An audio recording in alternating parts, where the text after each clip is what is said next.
الحمد للہ رب العالمین والصلاة والسلام علی سید الانبیاء والمرسلین اما بعد فاعوذ باللہ من الشیطان الرجیم بسم اللہ الرحمن الرحیم قال اللہ تبارک و تعالی فی القرآن المجید والفرقان الحمید ان اللہ وملائکتہ یصلون علی النبی یا ایہا الذین آمنوا صلوا علیہ وسلموا تسلیما۔ سب مل کر بآواز بلند پڑھیے، الصلاۃ والسلام علیک یا رسول اللہ وعلی آلک واصحابک یا حبیب اللہ۔ ہم سب کی یہ زندگی، اس انسانی زندگی کے 3 مرحلے ہیں۔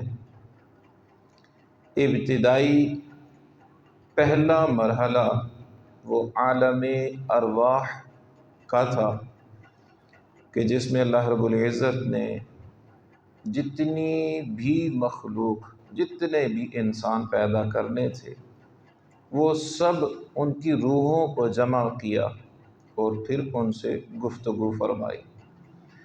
پھر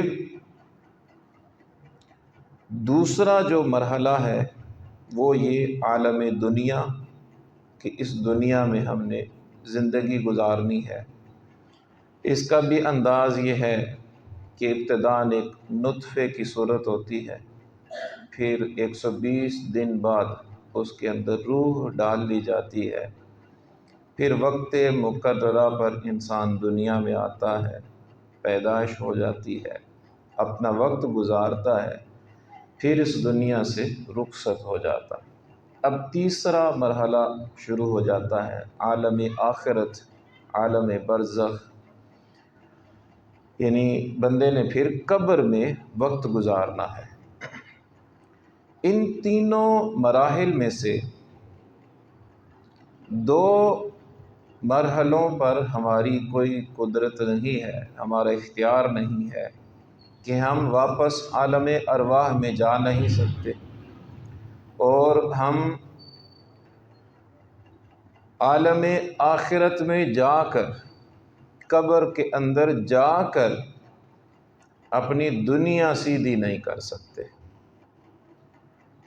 صرف یہ جو درمیانی مرحلہ ہے دنیا کی زندگی، یہ سب سے زیادہ قیمتی ترین وقت ہے۔ یہی مرحلہ بنیادی ہے اور اسی پر ساری بات کا دار و مدار ہے۔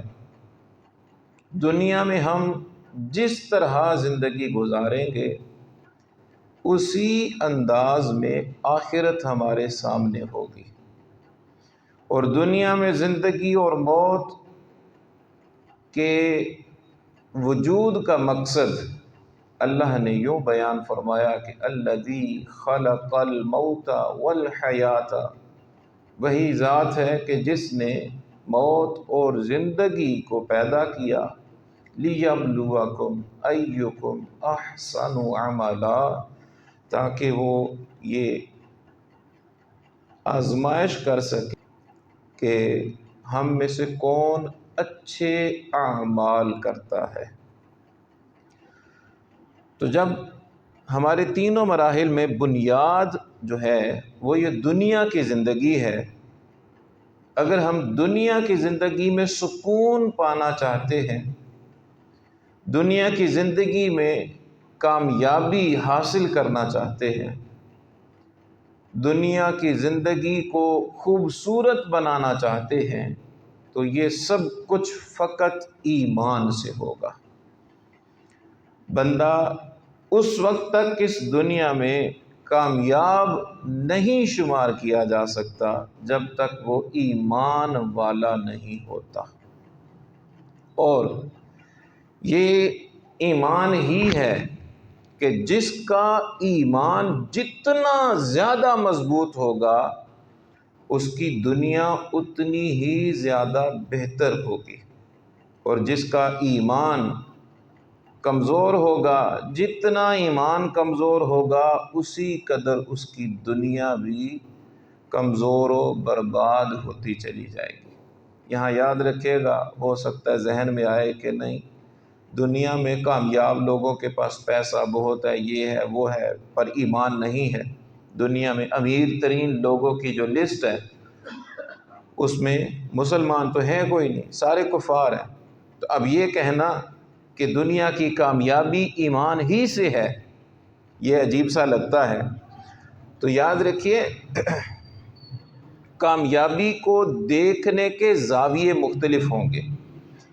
ایک کامیابی دیکھنے کا زاویہ ہے ہماری آنکھ، ہماری سوچ، ہماری فکر، ہم کس کو کامیابی سمجھتے ہیں، اور دوسرا کامیابی دیکھنے کا زاویہ اللہ نے عطا فرمایا ہے۔ دنیا میں انسان کے پاس ایک چونی نہ ہو، ایک روپیہ نہ ہو، لیکن ایمان اس کا پہاڑ جیسا ہو تو سب سے کامیاب بندہ یہی ہوگا۔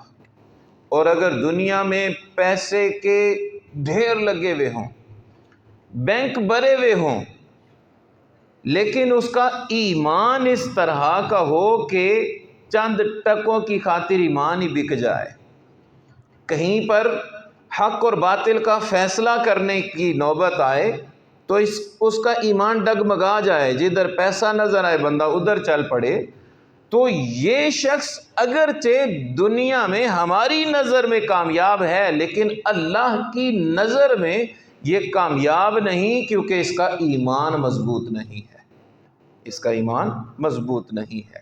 17 رمضان المبارک یہ غزوہ بدر کا دن ہے، اور غزوہ بدر یہ ایمان کی مضبوطی کی سب سے بڑی دلیل ہے۔ صحابہ کے پاس بظاہر تعداد پوری نہیں تھی، سامان پورا نہیں تھا، تیاری مکمل نہیں تھی، لیکن ان کے پاس جو ایمان کی دولت تھی یہ سب سے زیادہ تھی، اور اسی ایمان کی دولت نے کیا کیا کہ تعداد تھوڑی، اسلحہ تھوڑا، تیاری تھوڑی، اتنی کمزوری ہے، سارے جو مجاہدین ہیں وہ سارے جوان بھی نہیں ہیں، ان میں بوڑھے بھی ہیں، بچے بھی شامل ہیں، لیکن کیا دیکھتے ہیں کہ یہ تھوڑے افراد 313 تعداد بیان کی جاتی ہے، ایمان کی مضبوطی کی وجہ سے 1000 پر غالب آ جاتے ہیں۔ جن کے پاس اسلحہ نہیں ہے، اسلحے سے لیس افراد پر وہ قابو پا لیتے ہیں۔ ان کے پاس سامان نہیں ہے، ادھر سامان کی بھی کثرت ہے، لیکن پھر بھی یہ ان کو شکست دینے میں کامیاب ہو جاتے ہیں۔ ایک سبق ہے، ایک درس ہے غزوہ بدر میں کہ ہم اگر ایمان مضبوط کر لیں گے تو اللہ تبارک و تعالیٰ اس دنیا کی ساری نعمتیں ہمارے قدموں میں ڈالتا چلا جائے گا۔ ہم ایمان مضبوط کر لیں گے، اللہ آخرت کو سیدھا کرتا چلا جائے گا۔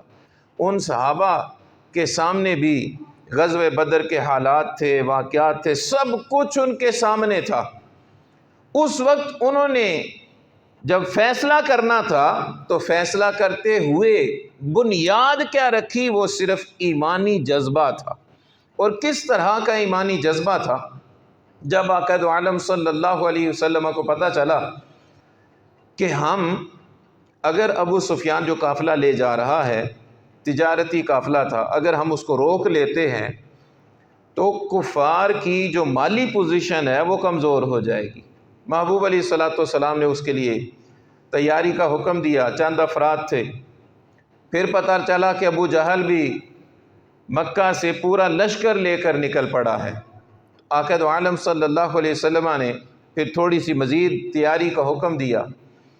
تیاری ہوئی، اور تیاری کیسے ہوئی؟ صحابہ موجود ہیں، آقا علیہ الصلوۃ والسلام نے حضرات صحابہ کرام سے مشورہ فرمایا کہ اس وقت ہمارے سامنے دو چیزیں ہیں، یا تو ہم نے کفار کی جو مالی پوزیشن ہے وہ کمزور کرنی ہے، وہ کمزور کر دیں گے تو وہ اٹھنے کی ہمت نہیں کر سکتے، اس کے لیے ابو سفیان کا قافلہ روکنا پڑے گا، اور دوسری طرف ابو جہل پورا لشکر لے کر چل پڑا ہے، اگر اس کو بھی نہ روکا تو ہمارا نام و نشان مٹ جائے گا۔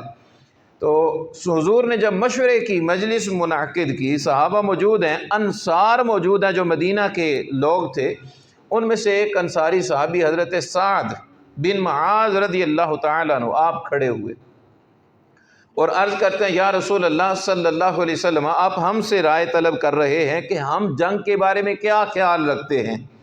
تو عرض کرنے لگے یا رسول اللہ صلی اللہ علیہ وسلم، بس چند باتیں ذہن میں رکھیے گا کہ حضور آپ آئے، ہم نے آپ پر ایمان لایا ہے، آپ کا کلمہ پڑھا ہے، آپ کی تصدیق کی ہے اور ہم نے گواہی دی ہے کہ آپ سچے رسول بن کر آئے ہیں۔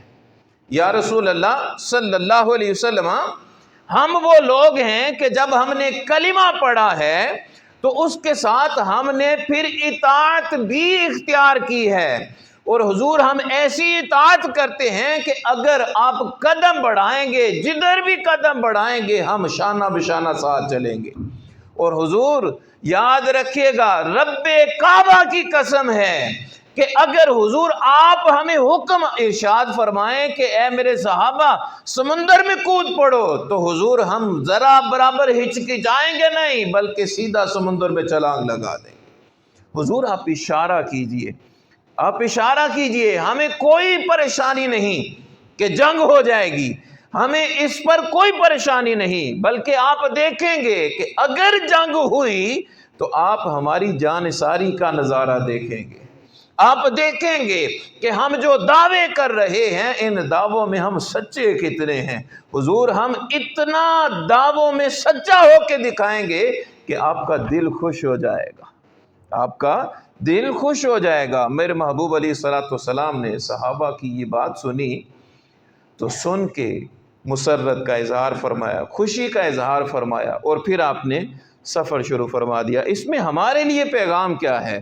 پیغام یہ ہے کہ جب بھی حق اور باطل، سچ اور جھوٹ ہمارے سامنے ہو، ہم نے دونوں میں سے ایک کو چننا ہو، تو ہمارے ایمان کا تقاضا یہ ہوگا کہ ہم حق کے ساتھ کھڑے ہو جائیں، ہم سچ کے ساتھ کھڑے ہو جائیں، بکنے والے نہ بنیں، جھوٹ کی طرف نہ جائیں، باطل کی طرف نہ جائیں۔ جتنی بھی بڑی آزمائش آ جائے وہ اس دنیا کی آزمائش ہوگی، اللہ آخرت کی آزمائشوں سے بچا لے گا۔